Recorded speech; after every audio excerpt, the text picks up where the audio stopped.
KYC नंतरही रक्कम न आल्यामुळे लाडक्या बहिणींची चूक कुठे झाली असा प्रश्न निर्माण झाला असून तक्रारी वाढल्या आहेत। महिला आता महिला व बालकल्याण कार्यालयात पोहोचल्या आहेत।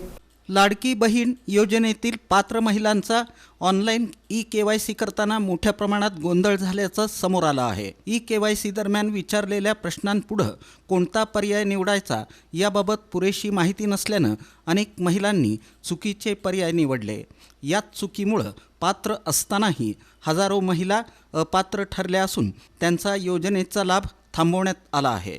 दरम्यान नुकत्याच पार पडलेल्या नगरपालिका आणि महापालिका निवडणुकांच्या काळात राजकीय पक्षांनी लाडकी बहीण योजनेचा मोठ्या प्रमाणावर प्रचार केला। मात्र ज्या महिलांना अद्याप पैसे मिळाले नाहीत त्यांच्या समस्यांकडे सध्या कोणीही लक्ष देत नसल्याची भावना महिलांमधून व्यक्त होत आहे। लाभ बंद झाला हे सांगितलं जात असलं तरी नेमक्या कोणत्या कारणामुळे लाभ थांबला याची स्पष्ट माहिती महिलांना दिली जात नसल्यानं संताप वाढत आहे। ज्या लाडक्या बहिणींना अद्याप रक्कम मिळालेली नाही त्यांनी तालुका पातळीवरील महिला व बालकल्याण विभागाच्या कार्यालयात संपर्क साधावा।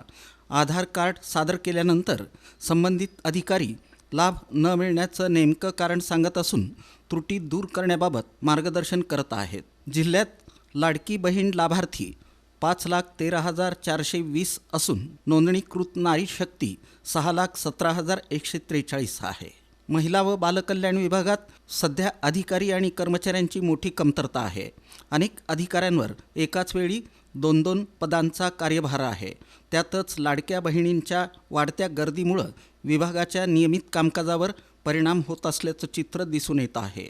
7 रस्ता परिसरातील महिला व बालकल्याण कार्यालयात पैसे न मिळालेल्या महिलांची मोठी गर्दी होत आहे।